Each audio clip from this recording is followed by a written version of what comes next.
Good morning. Yeah. Good morning. Good morning, Nandinee ji. Good morning, Moloy ji. Good morning, Abhijit. Good morning, Ravi, and good morning, Abhijit. Nandinee. Yes. Good morning, Moloy. Yeah. So let me welcome all the audience who are watching us on Zoom and watching us on Facebook. My name is Ravi Gupta. I am CEO and founder of Elets Technomedia Private Limited. We are a 17-year-old organization. We work as a think tank and a research-based media organization.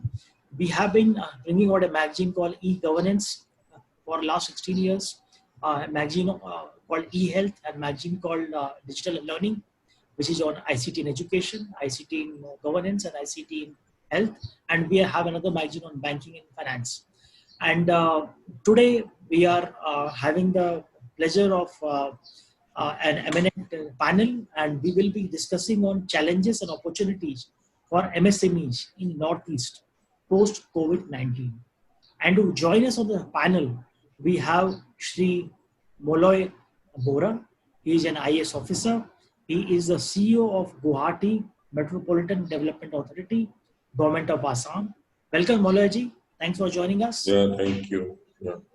We have with us Abhijit Bhuyan. He is Managing Director and co-founder of Bohniman Systems Private Limited. Welcome, Abhijit. Thanks for joining. Thank you, Dr. Ravi. Thank you. And we also have Nandinee Kalita. She is Deputy Director General of Federation of Industry and Commerce of Northeast Region, FINER. So I welcome all the panelists, and I start the discussions here with the questions. And my first question to the panel is that we are all seeing the disruption, economic and the social disruption which is happening because of the COVID-19, how it impacts Northeast specifically, and what do we what are the challenges the Northeast specifically will be facing. So in the first round, we are going to discuss the challenges briefly for 4 minutes each. And then we will, on the second round, we will go for what are the possible ways to handle the challenge, what are the specific sectors need attention.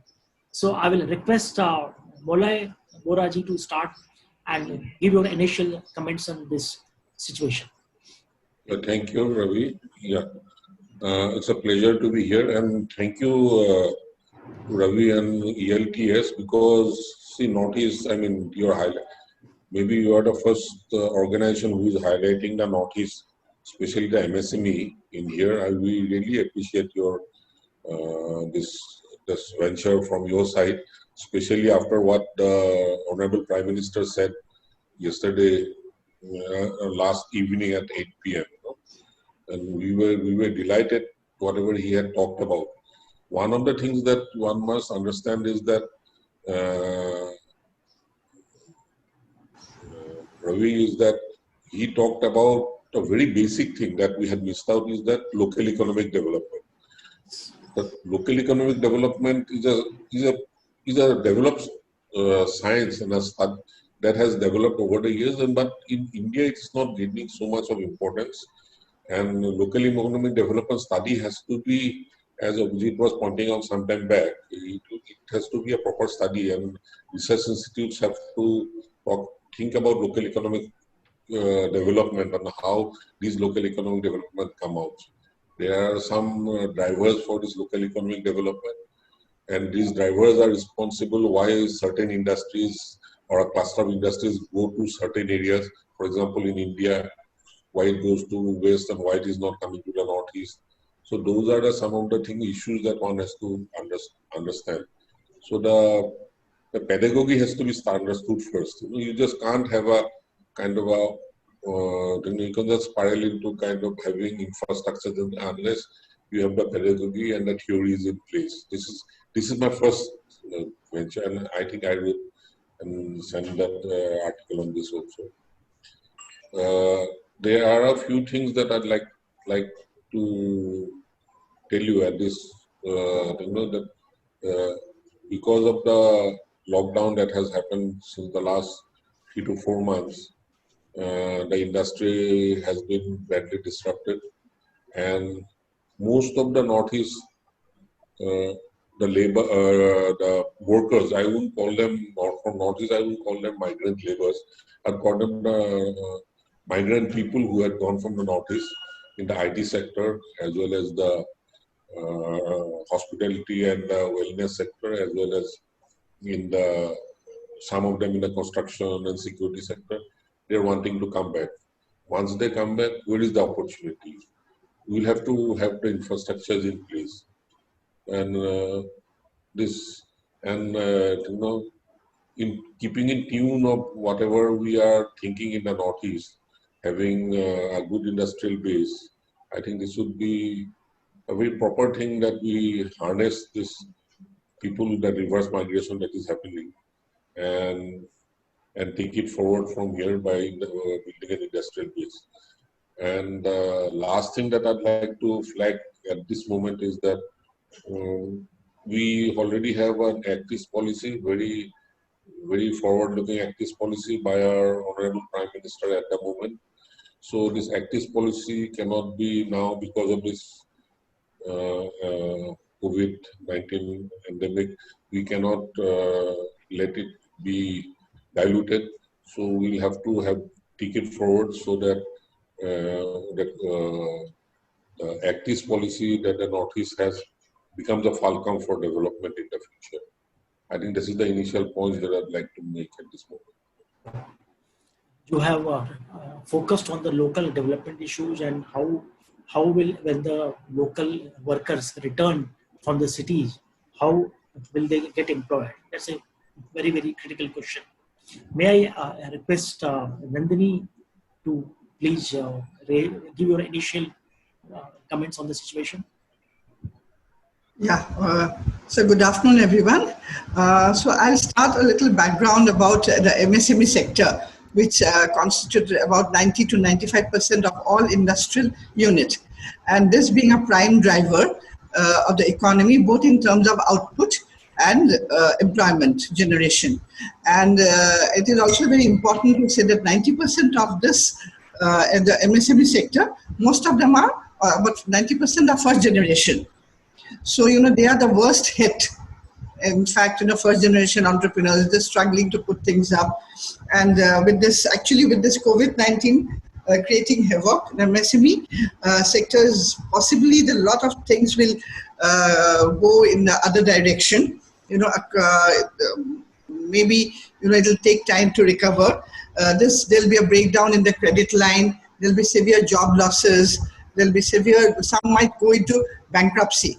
So what we did actually from FINER, we've just created a document, the impact, what are the challenges and the opportunity. So I'll just give you a brief rundown about what we've done. So because of this lockdown and the slump in the economy slowdown, there could be 3 possible growth scenarios which could emerge: V-shaped, L-shaped, U-shaped, which is already there. So I think all of you know what is V-shaped, L-shaped, and U-shaped. So what we should do actually right now, maybe we can actually focus on L-shaped and then go into V-shape, so that we should put things together. We should look into long-term and short-term measures. We can look at to start with, we can look at the MSME sector, what it needs to be done in the short term and maybe in the long run. And we, like Moloy said, every crisis is an opportunity. And maybe this is an opportunity for Assam and NER to transform the economic landscape. So this is how, maybe for the challenges, I could see that, there'll be, I've already mentioned credit loss, job loss, and we need to work on that sector. We also need to take opportunity of all these people coming in and the existing, the youths of rural Assam and the Northeast, how the spirit of entrepreneurship can be created. So that needs to be done. And for a short term, we should look at, expediting the GST refund, maybe covering the fixed cost, covering the rent, and and there's one more very important. If government could support these MSME, some kind of a purchase policy, where there can be a compulsory or a mandatory, compulsory, I would say. I wouldn't say mandatory, it's a legal word. So compulsorily, if there's some kind of a circular that all government organizations, semi-government, PSUs, autonomous councils, they could buy buy products from the MSME sector. That will be a big help, some kind of a preferential pricing and purchase policy. So that could help in a big way. Also, infusion of funds in a very innovative mechanism. Maybe RBI could open up the window wider. There could be cash grants to small units like Australia, UK. They have these small grants for the small micro-medium sector. So this is what, maybe at the short term. And long term, of course, we need to look at entrepreneurship. So that I can come later. Thank you, Nandinee. And thanks for highlighting the possible solutions or possible suggestions are here. And we have with us Abhijit. Please give your comments on the situation. Yeah, what I feel is that the first hit will be on the liquidity. So any MSME, I think the current situation is that we'll have issues with liquidity. So if government can play a big role, I think today we'll be eagerly waiting for that 4 p.m. meeting by Honorable Finance Minister. So liquidity is going to be a big problem for all the MSMEs now. So that is number one. Number two is with all the buyers, dried up income is going to be a next problem because people will not have cash in their hand. So people will not be spending now. So people are scared, people are worried. And now another big issue will be the unemployed people and the change in the behavior of people. And people might need a huge change in their skill sector. Someone like say who was working in a restaurant, maybe the entire restaurant business will go down. And those people, though they are qualified, they are experienced people, but these people might need to shift to another form of a business. And then skill development will be a big issue now. So we need to have that all the people who work for maybe 15, 20 years in one particular industry, now they will become completely out of skill in a new industry. So that is another huge problem we are going to have. Then distress selling of all this business, they are dying out. So all the investment, what we have it in some business with bank loans. So these businesses, if they go for distress selling, then they will always remain in the defaulter in terms of their bank loans and their credit ratings. Of course. So that's going to have a huge impact in their all future businesses. So we must look into some policies whereby we have to stop this distress selling and people going out of bankruptcy. All successful businesses, they were paying taxes earlier. We need to protect those businesses. Otherwise, when the economy will revive in 1 or 2 years' time, then there will be no business, they will be paying taxes. So now the investment that to save those businesses will be paying taxes as 2 years down the line. So that is very important that all the tax-paying business houses, now they should get some money back from the government or some very easy available loan that some portion of it can be converted into grants. With some giving kind of if you retain 100% employment post pre-COVID, then you get this much of a grant. If you retain 90% or 80% or 70% of the pre-COVID employment, then you are going to have this much of grant out of your loan. So that kind of policy has to be there so that these businesses doesn't go out of this business doesn't go in bankruptcy, and later on when the economy revives, these organizations again pays back taxes to the government. Another immediate issue going to have is that for MSMEs is the paying of the statutory dues. All the statutory dues that is required to run any kind of a business. For example, if you run a liquor business, the statutory fees is around 3 lakhs rupees a year. Now, without having a business and lounge or a restaurant or a bar running for 6 months of the year, how can someone pay 3 lakhs rupees to the government? So those statutory dues, including like say your trade license fees. Trade license fees might come into the tune of say 25,000, 30,000 rupees a year, and your business is shut. And then you have to pay the statutory fees, and otherwise you have to be like, you will be penalized if you delay in your statutory dues. So those issues also need to be addressed so that these MSMEs get some relief now, so that they remain in business and they do not go out of the business. So I think these are kind of issues MSMEs are going to face now. And when we come back to the solution side, then I think we can discuss it more. But these are the issues I foresee at this moment that MSMEs are going to face. Thanks, Abhijit, for pointing out this aspect of the statutory dues, which are very critical, which are in a way mandatory, and the MSMEs will have a huge challenge meeting these government obligations right now. So yesterday, the Prime Minister has announced a big package of 20 lakh crore. And how do we see that from the Northeast perspective, how that budget can be used to revive the economy in the Northeast and save the jobs there? So what are the possible solutions and possible usage of the government bailout package also? So I will request Moloy, Bora to kindly talk about this point. Yeah, that is what I had in mind in the morning.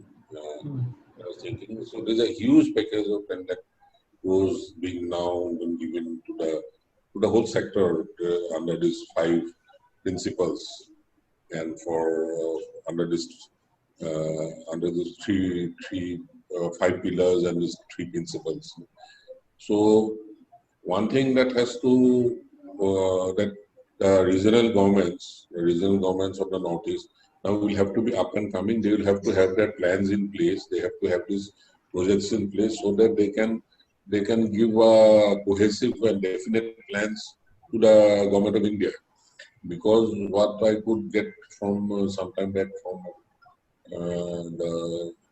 the Director General of MSME, so he was saying is that people in the MSME group in Nagpur and Mumbai, they have already formed themselves into a kind of a web group, and they were talking about how to have a bailout package.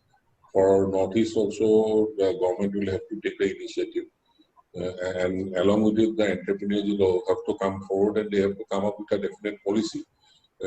Otherwise, if we do not come up with a policy and do not ask the right things at the right time, then it will be very difficult, because everybody will be putting their fingers into the pie and though it sounds very big, but the pie is not as big enough, So, and in the Northeast,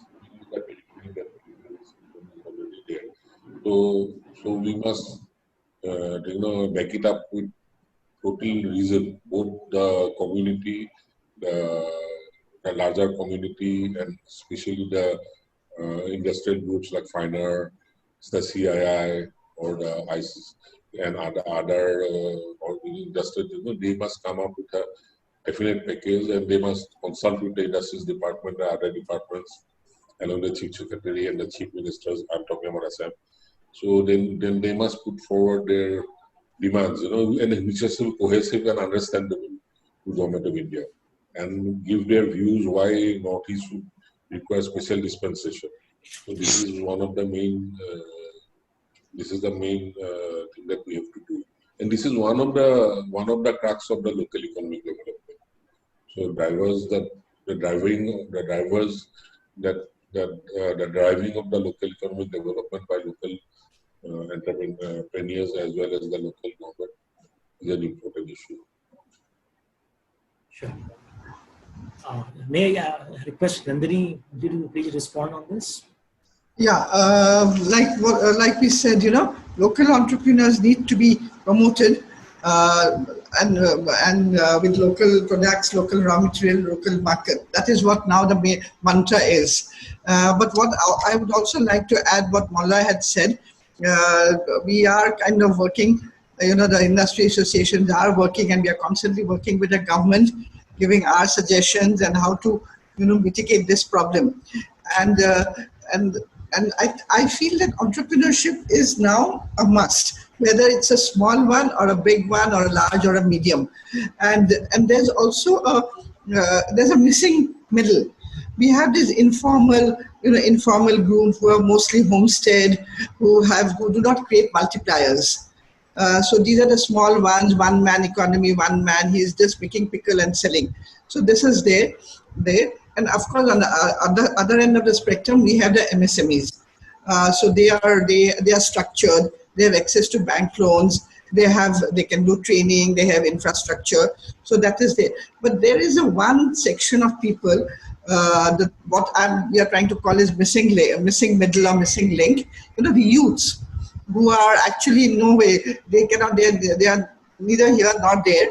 And in addition to this, the migrant workers who are coming in, I think that will also be a catchment group. If the government can get them together and create a holistic entrepreneurial program, with knowledge sharing, incubation, monitoring of these market-driven enterprises, small enterprises, where of course they have, they can create job and create job and wealth. But there will have to be a dedicated funding window. There have to be interest subventions. So those things need to work out. And maybe this can be called an entrepreneurial hub, and more so for the rural areas. Maybe each district or each subdivision can have one entrepreneurial hub dedicated to people around that, and they can be mentored, they can be incubated, they can be helped, support from the government as well as the community and the corporate sector. I strongly feel the corporate sector should come forward, either through the maybe big PSUs, through the CSR to start with. And once they are okay to run the business on their own, they can do that. But initial handholding is a must. And also, make these entrepreneurs, make these young people, to dream and to aspire, so that they can be job creators, not job seekers. So that should be, maybe you can run a campaign, and how to the modalities will have to work out. But that is a very good catchment group, where entrepreneurs can emerge. And of course, the Lucas policy, which we already have, where the entrepreneurs must be trained, and must be, in a way, so the Northeast doesn't become a transport corridor. There should be investments here, and local entrepreneurs have the potential to scale up. That is one. And then, of course, the core competences we need to work on. We have handloom, we have agriculture, allied, and all these fisheries, poultry. So these need to be promoted in a way where, in a very meaningful way. And of course, a lot is happening. Government is doing a lot, but now is the opportunity to catch the trade wing, basically. Yeah. Another interesting thing what Nandinee is saying that is coming to my mind all the time, is that we have got this huge kind of data. Suppose the sales tax has a data, the sales tax department has a data, or urban local bodies has a data in terms of licensing and all. And they are not, all these data are available. They are taking revenue or local tax or whatever, They are taking the revenue, but they are not, they're not nurtured into the MSME food, Yeah. So those things, there has to be a coordinated action from all the sections, both within the government. The departments cannot work in isolation. That is how I feel. Somebody has to take a lead. Now is the time, all the time we were thinking that, it was that the people from Northeast used to go to the other areas of India to seek jobs. Now that people won't go back in a short time. all that, so I mean, we have to have the industrial base moving, and the government, the data will have to, whatever data is there in various forms, in various sources, will have to be collated together, and also the industry will have to be collated together. That is the short term. And of course, long term, I think once we start discussing, and we can, I'm in the construction sector, I know what is the long term. We'll have to have the infrastructure built. And infrastructures that are to be built is not in form of any infrastructure, but they are huge infrastructures to be built in context to the Act East policy. Or Act East policy, Government of India is giving a lot of opportunities to the Northeast to make these trans-Asian highways and other such infrastructures to be built. And another thing that is coming to my mind as far as these infrastructures vis-a-vis the migrant workers or the other workers is that we must have a good housing policy in place.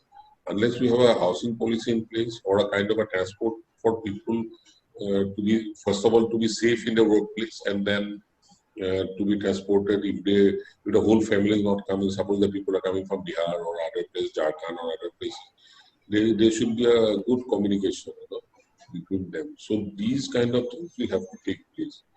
So these things were not in place. I mean, every time there is a work site, there is something, this thing, all this kind of slums grows up.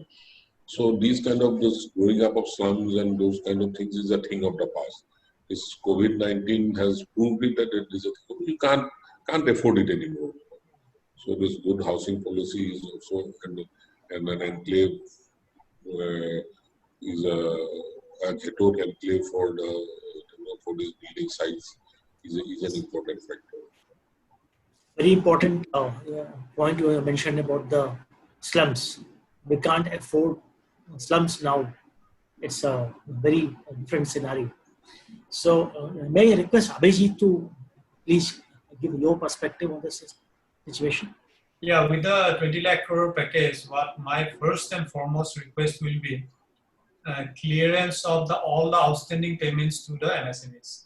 Just imagine if an MSME now facing that liquidity problem, even if he has raised an invoice of 1 crore rupees, he need to pay 18 lakhs as his GST. Now, if he doesn't pay 18 lakhs his GST, every month he will be charged 1.5% on interest on this GST. So the government has not paid these MSMEs 1 crore rupees, and now this MSME has been charged with 1.5% interest on this outstanding payment of 18 lakhs rupees he is supposed to pay to the government. Since he has not received payment from the government, now he is paying taxes to the government because he cannot pay the GST without liquidity. So first and foremost, my request will be clear all the outstanding payments of the MSMEs. For that, the jobs are already being completed. So this will be my first request. Second request will be promotion of the local products and local services through CSR activities. Now the CSR fund should be given for promotional activities. So that is very easy for the CSR to spend money on promotional activities, as well as CSR can participate with the institutes to fund the students with their ideas. So that new businesses can come up, new thoughts can come up to the market, because there will be a lot of stress in the market at this moment. The traditional people who will go out of the business in the market, they will not have new ideas coming in their mind because they will be fighting bankruptcy. They will be fighting to survive their existing business. To have new ideas, new business in place, we need young generations to be funded now. And with all venture capital vanishing out of Northeast now, I can foresee only the startup culture started in Assam a year back. And now I think all the venture capital that was supposed to, they were planning to come to Northeast, they will all vanish. So only way left is some amount of CSR funding to fund those young ideas, as well as crowdsourcing to fund those young ideas. So these are the two only sourcing I can see where the no one will feel the piece of those ideas. So crowdsourcing should be allowed, which is not allowed in India at this moment. So new policies should be formed. Crowdsourcing should be allowed, but with a strict vigilance and strict monitoring on those crowdsourcing ideas, because we know there are a lot of seed funds, and then means this kind of situation, people will try to do a lot of means fraudulent activities. So that also has to be monitored. My third request will be 0% interest loan to MSMEs with an provision for a grant if he can save the employments within his organization. Number 4 will be the good paying MSMEs. The MSMEs who paid good amount of taxes in last 3 years, those need to be identified. If we do not save those MSMEs now, then government will lose revenues in the future. So it is the duty of the government to protect those MSMEs who paid good income tax for last 3 years. It is very easy for them to find out those MSMEs and then refund some of their income tax. Say if some in total, if some MSME has paid 100 rupees in last 3 years, they should be given back 30 rupees or 20 rupees. Now that will bring them liquidity. That was their money, they paid tax to the government. Now government should return it back to those MSMEs. And by doing that, those MSMEs will be saved who are potential MSMEs. So if you on flat rate, if you give bailout packages to those MSMEs, they are anyway going to be bankrupt. That is not going to help the economy. You have to bail out those MSMEs that has got more potential in the years to come. And then very easy to identify those MSMEs are by looking at their PF account, by the number of employees, ESIC account by looking at the number of employees and the amount of income tax they have paid in last 3 to 5 years. So that was my next request. And then, of course, if lowering of GST can be done, that will definitely bring people, encourage people to spend more in the market. So GST can be flat, maybe they can be brought into 10% or something for all services, all products, so that people buy more with their whatever money they have. So these are the basic fundamental, I can see kind of them. But I would like to suggest now, government without spending any money, government can do a kind of a consulting sale where they can brought in volunteers from different sectors like lawyers, like corporate lawyers, chartered accountants, bankers, and then have a kind of a free services to all the MSMEs they are looking at bankruptcy in the coming future, so that they can have a kind of an advisory services free of cost through this volunteering group. So that is very easily government can do without spending any money.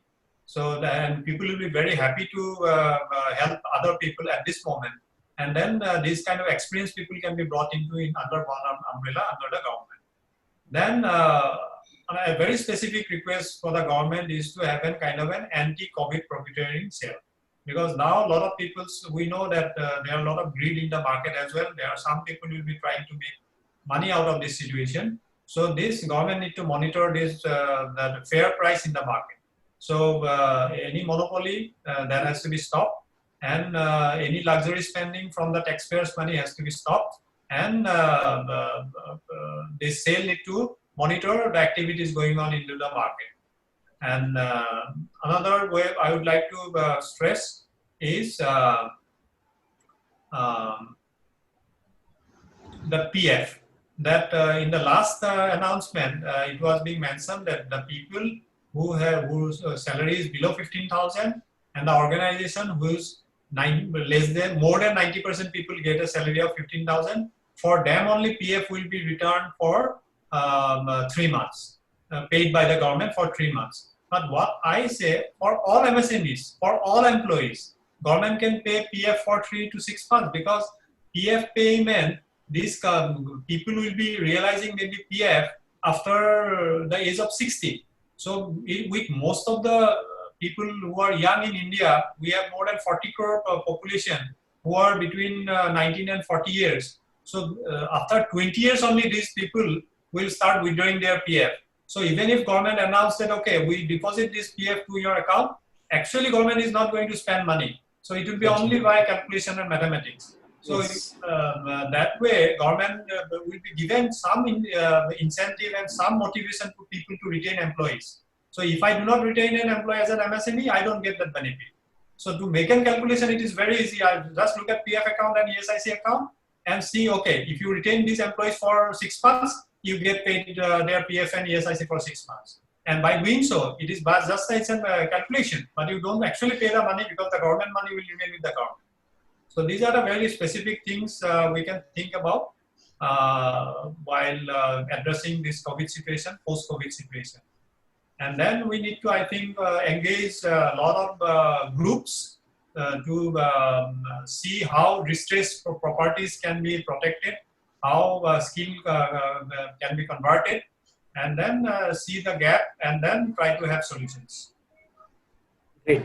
Abhijit, for a detailed point by point action you have listed out. Moloy, there are some questions like people are asked, like people have asked on the chat on the Q&A, and there is a question that what is the way forward to our hospitality sector? Question number 2 is steps to uplift our farmers and people involved in the agro business. Question number 3 is for investors, both domestic and international strategies for investment to generate employment. And there is another question which is around someone has suggested that we need to have a collaboration of Northeast entities with firms of rest of India, which will become to the great support for the government. And yeah, I think these are the immediate points which people have mentioned. And there is another, yeah. So any inputs or any other points you want to make? Moloy?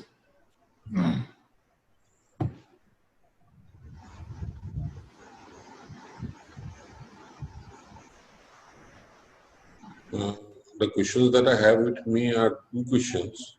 Yes. One is that what is expecting 20 crores.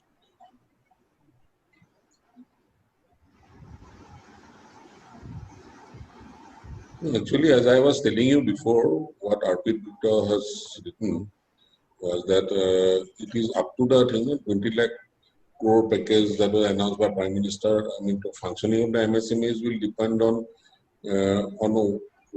how you go about it. You know, how you go about it in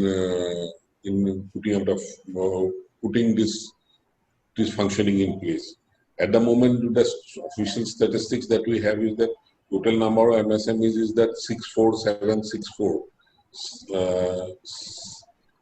64,764 MSMEs are registered. This is the figure that I collected from the Industries Department yesterday.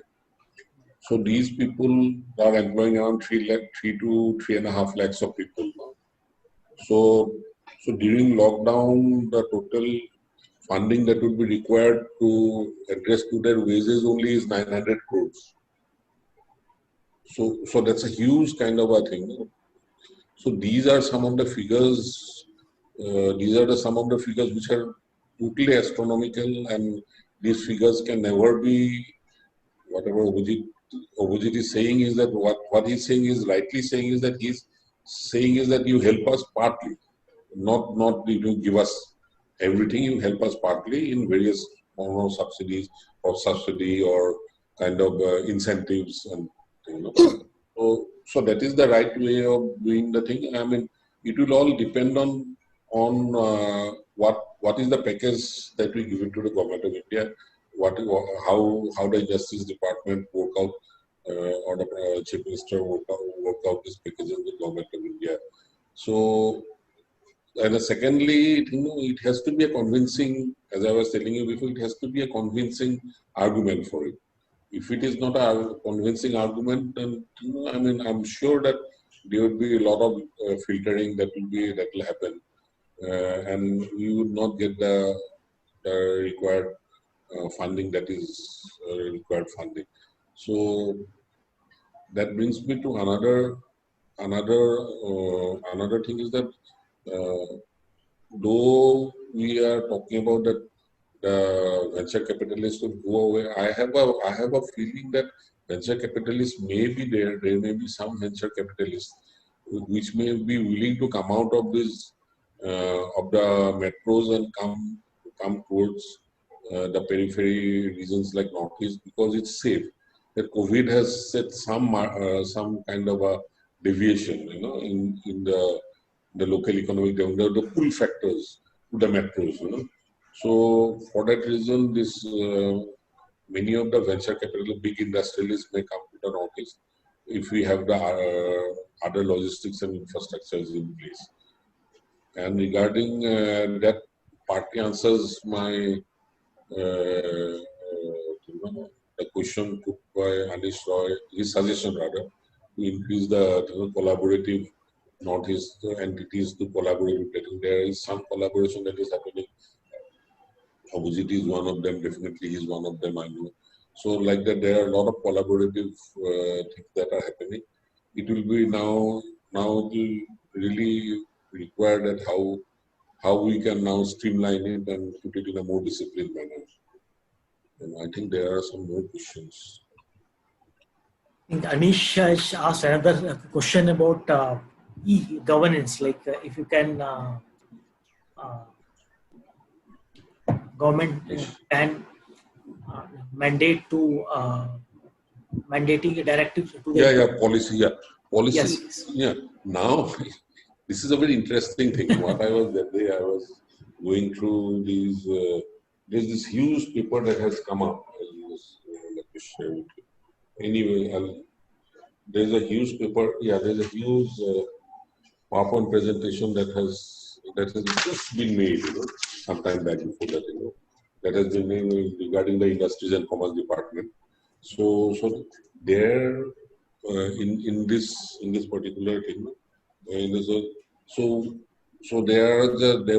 is this policy. There are a lot of these policies that are documented here, like the handloom policy, like the IT policy. There are around not less than 7 to 8 policies that are already in place. The industrial policy, Northeast industrial policy. There are a lot of these policies which are in place. Now it is time for all of us. These policies remain policies. What happened was that there was this investment summit in 2018. I was working in the Industries Department at that time as a secretary, so I very well know about it. So there was the investment summit, and before the investment summit, all the departments have been asked to come up with their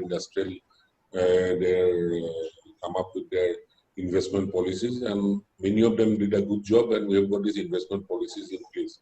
Now it is time for us to remove the dust from these investment policies, circulate it properly, and see what are the kind of investments that it could attract.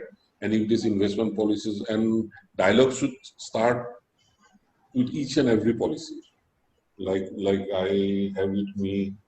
There is this tourism policy, industrial investment policy 2019, as export logistic policy 2019, Assam bamboo and cane policy 2019, sugar policy 2017. Sugar was one of the major product that can come up. Then Assam startup policy 2017, handicraft policy 2020, electric vehicle policy 2000. Then the Khansari sugar policy 2020. So all these kind of policies are already in place. So what we need to do is that we have to really rub the dust of these policies that are already there. And industrial bodies, Nandinee can start off. I mean, she herself is she knows it so much more like me, here and there from one department to the other. So you can have a good look at all the policies and then start a dialogue, and then try to get these these policies to we sell it to the, we have a roadshow and sell it to the investors that are come from outside. So this is my take on this particular topic regarding the policies. And regarding other the policies vis-a-vis the COVID-19, of course, this has given a good opportunity to Northeast India. We should have some kind of good industrial, as I was telling you, good industrial enclaves to be built up. If not, the government cannot build it up, more private sector, so that people feel safe to work, people safe to bring their families there. Japanese or direct foreign investment, Japanese are willing to come out of China and put up their industries in places like India or other places. So Northeast got a lot of empty lands. Many of our tea gardens have not been yielding so much. It's not becoming so much profitable. So we've got large chunks of land. So we can have enclave kind of things. So these are some of the opportunities that are coming up. I do not think that these are some of the opportunities that can be missed out at this moment. This is my take on the issue. So, Nandinee ji, we have heard about the various recommendations, but many times it happens that the recommendations remain recommendations. So what is your worry that how do we create enough awareness and create enough urgency in the system that action happens? This time I think the action will be initiated. It's being initiated. I know most, like Moloy said, it is gathering dust. There are too many policies. One is we need to coordinate all the policies together and see what is doable and what is not doable. What is the core strength and how we can do it. Even to get investments from outside, it has to be very precise. Very precise that this is what we can offer and this is what we can't offer. I've seen many a times, big investors coming in, but and it's very diffuse. People are not aware what is doable, what is not doable. So we have to be very clear on that. And then another aspect which I want to highlight is policies should not keep changing. Like a food processing at the moment, there was a food processing policy in place. People were investing in mega park. People were investing outside the mega park when they were getting the subsidy. Suddenly there's a change in the policy.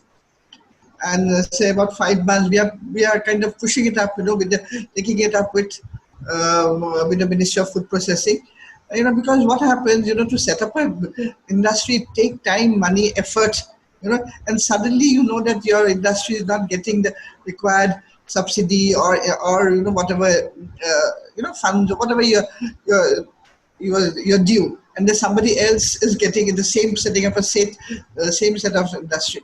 So that has to be we'll have to do away with that.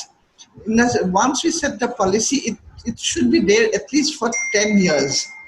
Otherwise, it will be very difficult if there's a change in frequent change in the policy. And the other, we need to collate, find out what we have to do, what is doable, what is not doable.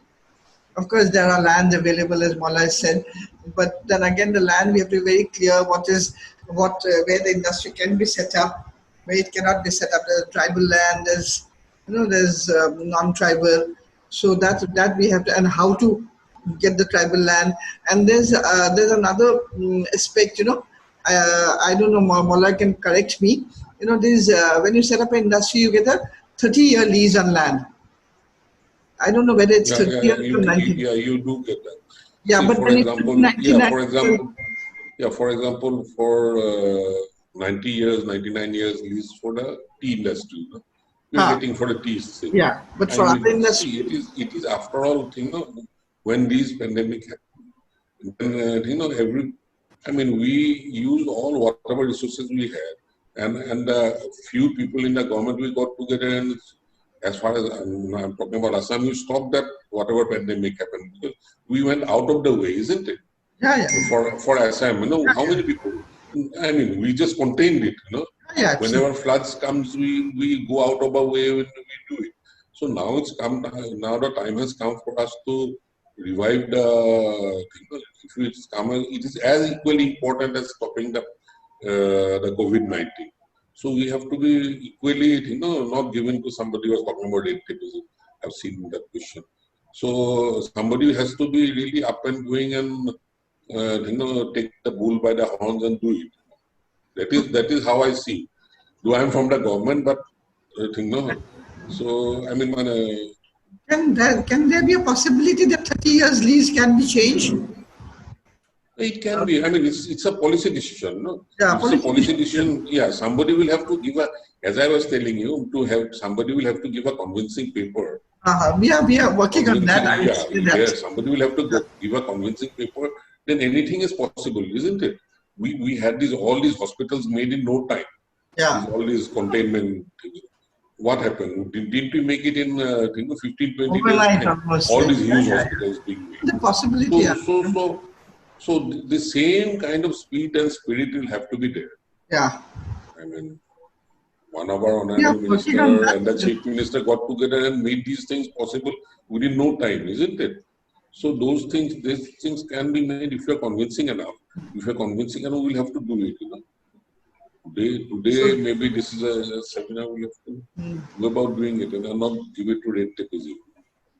So that land lease is something, so that land lease is also something we need to work on. Yeah, the land is the main issue is the land. Yeah. And the Northeast has got a lot of land. So tribal, today is a tribal land, tomorrow is something else. Yeah. So all these things can be sorted out. Right? It needs to be sorted. It's not something very sacrosanct, Today it's a tea garden. But what is the point of having a defunct tea garden where it's all weeds are growing instead of tea garden? We've got these two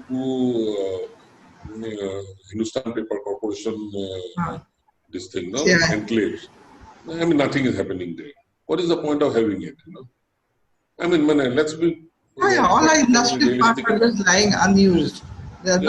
So many things are lying unused. So unused is I think it will have to become a source for local economic development. It has to attract, it has to be attractive. You just can't just build an industrial state and expect that it will just just grow, it will mushroom just because it is there. So that local economic development, forces for local economic development to come up will have to be there. May I request Abhijit to talk about that you made certain suggestions, like does the government of India need to have a specific look east policy in this situation? Like are the challenges of the Northeast different from the other parts of India, or are they similar? And a specific package for Northeast is needed. Your views on this? Yes.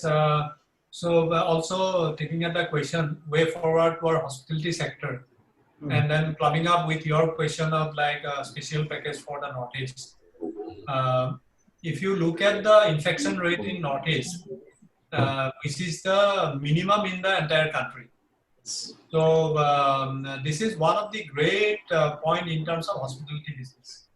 So if we can announce few of our airports as international airports, and can have direct chartered flights from anywhere to those airports, and then have kind of tourism being promoted in isolation.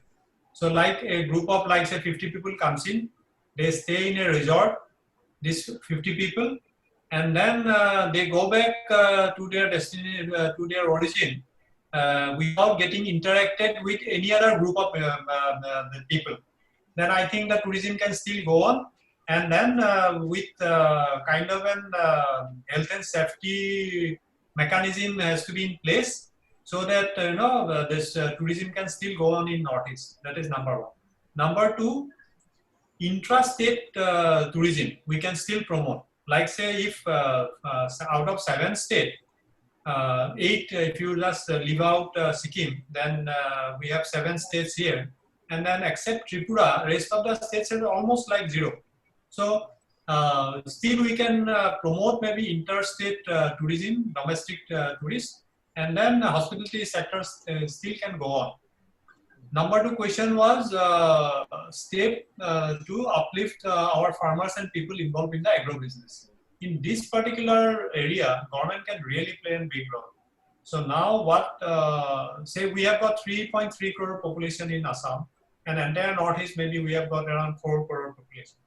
So if we can set up a lot of agri-based industries, a lot of promotion activities as well as subsidies can be provided for agro-based industries. So this, all the industries we can plan for 4 crore people in mind. So with Honorable Prime Minister's be vocal about local products, this is the right time to really practically implement that, agri-based industries. So this, I think these areas government policies can really help with some part of the 20 lakh crore package targeting into these 2 areas where all the migrant workers, which is expected to be around 5 lakhs coming back to Assam, can get involved into these agri-based industries. So agriculture sector already we are having people who are producing some goods, but now if we can think about agri-based industries, the returning migrant workers can get involved into those industries. So we have a 4 crore population inside Northeast. We can think about Bangladesh to export. Even if you are not exporting, 4 crore people itself is a good population to start a domestic market. So these 2 questions as well as the connection with the Government of India package we can think about. Now another question I can see is the investor, both domestic and international strategies for investment to generate employment. So here definitely I do not know at this moment, but I hope that if we can really prove some of the areas like agri-based sectors, then I think that investor will have confidence. But we need to give a head start. So the head start the government need to push, and then I think the private investor will pitch in. So that is, I think, the core-related thing. We need to give a kind of an ecosystem. We cannot have a business which is in isolation and which is catering to only maybe 2 lakhs population. That doesn't give you the scale of that volume. So we need to do any industry, we need to think about big, and then we need to give a head start with some government funding, and then private investors will come in and then they will take it forward. So that's why we can do kind of a local product which can go global. Then we can export to rest of the India, maybe Bangladesh, Myanmar, and other places. Sure. Yeah. Yeah. One more thing which I wanted to add, even the handloom and handicraft sector, that is, we have the core strength. So that needs to be, promoted in a big way. Handloom, that's our weavers have the expertise. We have the raw materials. So only thing which we need a little bit of a training in terms of, getting used to what is a global trend and how it can be done, contemporize the products a little. So that will be a big market, and we need to support them with yarn bank. We have one yarn bank, somewhere in the distance of, say, we have one in Guwahati, maybe the next one is in Dibrugarh, but that will not work. We'll have to have yarn banks in a vicinity of the radius of about 15-20 kilometers, so that they have the accessibility. And other things which I really wanted to flag was, when we are talking about the locust policy, we should look at, we can divide the sectors like the CLMV countries, Cambodia, Laos, Vietnam, Myanmar. So this is where we can look at the health sector, health sector, and we already see that a lot of patients coming into Manipur, for treatment. So health sector is a big way we can export, and English learning. So these people want to learn English and they want to come. So education is again a big sector which we can, service sector overall. Service sector needs to be promoted in these countries, the CLMV countries.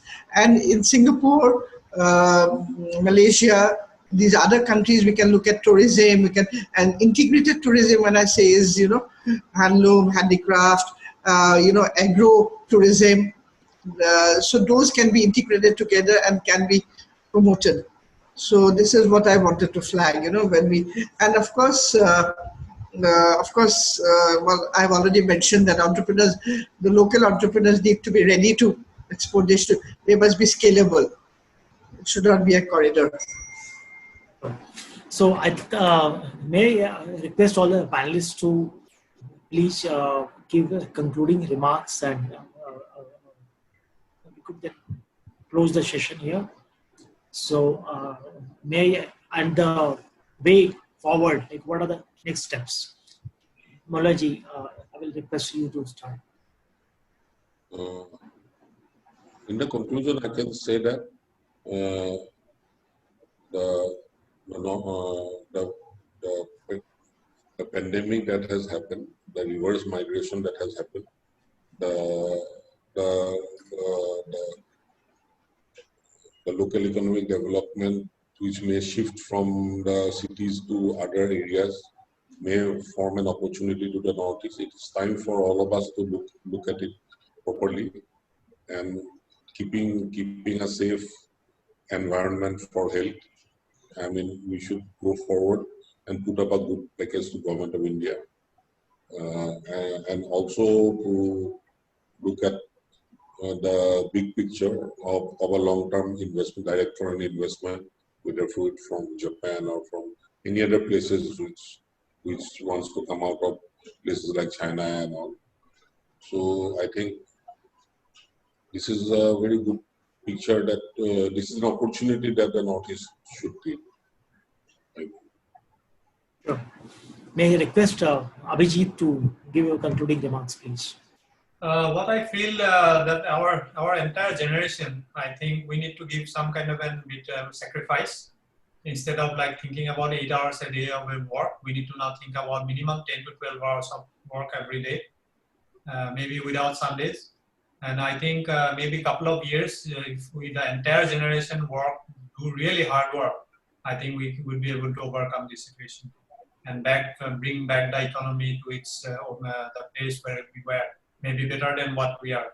So if we think about this crisis as an opportunity, I think this is the time the entire country can come together and become like one of the developed countries in the run. So the momentum we should get now, we should continue in such a way that we become like a world #1 in terms of like leading the world, maybe showing the empathy of the people, like supplying at this distress time, supplying drugs to all the nations. So we need to think global now, start producing local and think global. May I request Nandinee ji to give a concluding. So one request, what we can have, one thing which we can do is, all the stakeholders, the government, the industry, civil society, media, they should all come together and individually and collectively work towards building up new Northeast, reshape our economy. If we, all of us work together, like Abhijit said, and Moloy said, if we put our best foot forward, we can definitely be one of the best, in the country. Or I think that is what we need to work with that kind of a vision. And the core strength, we should work on our core strength. So I thank all the panelists here and all the audience here. I think we had an amazing discussions and so many points have emerged. And we will be bringing out a report of this session and posting it to all our speakers and all the audience, and also on our social media. And we at Elets are looking forward to having a few more sessions, more sectoral in nature, something for the agroeconomy, something for the IT sector, some for the other parts of the various construction sector, real estate sector, housing sector, and to have these discussions going so that more ideas emerge. With this, we will log off here, and I will request all the audience that if you have liked this interaction, please like and share this video on the Facebook. And I will just request Moloy ji to give the last concluding remarks, and we will end here. I thank Dr. Ravi Gupta and ELTS and other to organize this webinar. And from our side, we will definitely, I am sure there will be, on the recording, there will be some kind of a points that will be generated. So I would, it would be my endeavor to take it forward. Definitely kindly send me that your, whatever is the points, I will give it to the right organization within Assam and maybe to that, to the Department of Northeastern Region. So that we can work together so that this whole 1 hour discussion is not something of a discussion, but taking forward. Sure. So I know many of these people who are now working towards a new policy. Mr. Subhash Das in the helm of affairs, who's a retired bureaucrat. So I have been interacting with him also. Nandinee, I think, I'm sure, is also interacting. Yeah. So we'll take it forward. So this, and thank you very much. Thank you very much. Thank you, Moloy and all the speakers. Thank you, audience. And with this, we close this. Namaskar and Dhanyavad. Thank you. Thank you. Thank you, Dr. Ravi. Thank you. Thank you.